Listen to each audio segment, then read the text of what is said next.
Hey everybody, this is Mark from Hostfully, and I'm going to demonstrate how to restrict access to your guidebook using our new feature, Secure Links. For the purposes of this video, I am just going to show you how to secure the entire guidebook, and then I'll get into more detailed examples later. I'm going to go ahead and make a new guidebook, just for example, secure only. I'm going to put it wherever, put it Chicago, I guess. And then scroll all the way down and save and publish, just for example. So here's my very, very blank guidebook, but I just wanted to get it to the point where there's a link. This is the normal link that you would send out to your guests. I'm going to create an incognito window so I can view it kind of outside of the host interface and view it as a guest would. Go ahead, open the guidebook. There it is. It loads just like you would expect. It looks like there's a flood warning in Chicago. That's not great. So there it is. I'm going to keep this window open for now, but I'm going to go back and turn on this feature.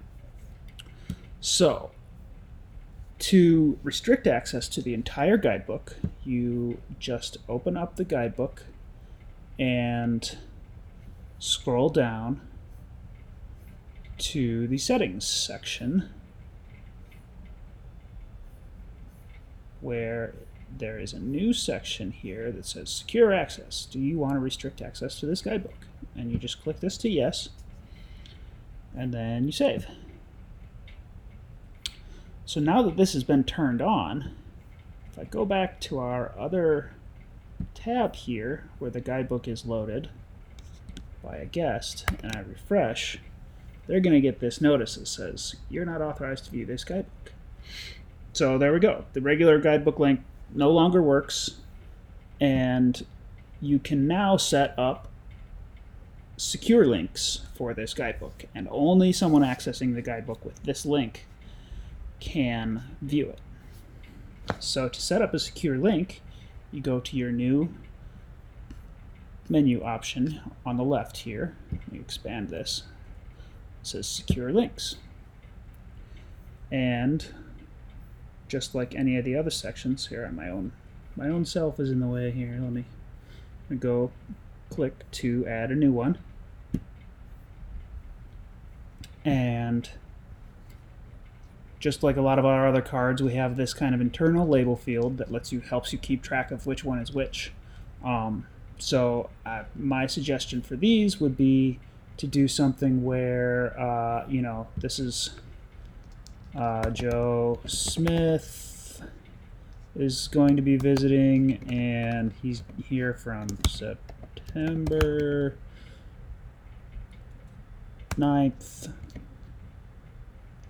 through September 20th. Just do whatever you want in your label to help organize your links. In some cases, there could be many of these, and it'd be nice to be able to filter and find the one you're looking for really quickly. So this label can be really helpful for that. Then you choose which guidebook this link is going to be for. This is the new guidebook I set up called Secure Only. You also have the guidebook key here, so you can keep things. You can tell which one is which if your titles are really similar for some. Then you also specify a start and end date for this link. I'm going to go ahead and use this fake check-in and checkout date that I set up, September 9th through September 20th. It defaults to a week.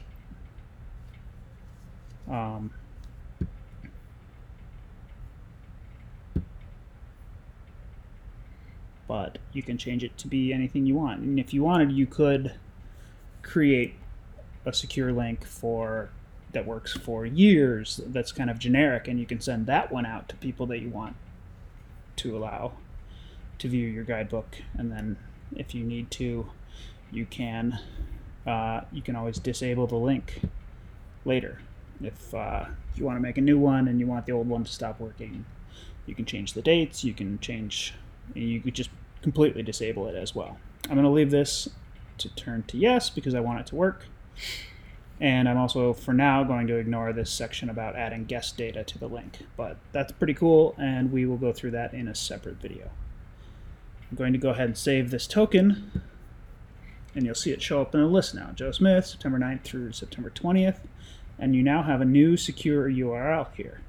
And this, you click to copy it. This URL now should allow us to view the guidebook, even though it's been restricted. Move myself back down here. And then I'm going to paste that new link in here. You'll notice it's basically the same link, but then it has this little bit on the end. Paste that in here, and voila, guidebook works.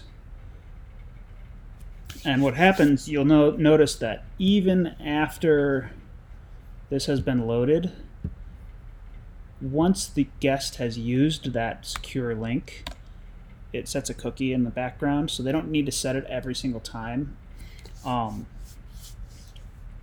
So once that device has accessed it using a secure link, it kind of locks in that secure link, and they'll always just be able to use the main link. That way we don't have to keep passing that link around everywhere internally.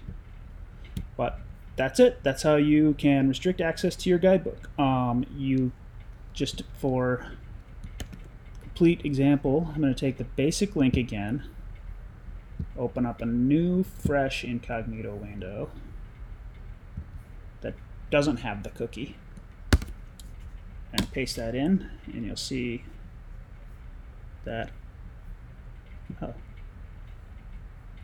gotta exit incognito and then make a new one.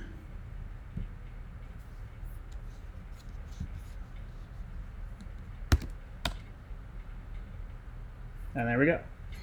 This is essentially a new user viewing it, and they used the regular link and it didn't load. So that's an effectively secured guidebook.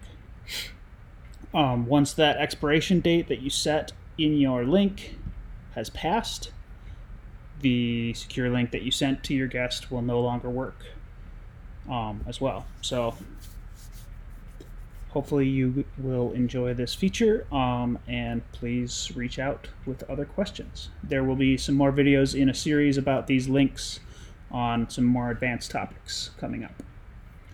Thank you.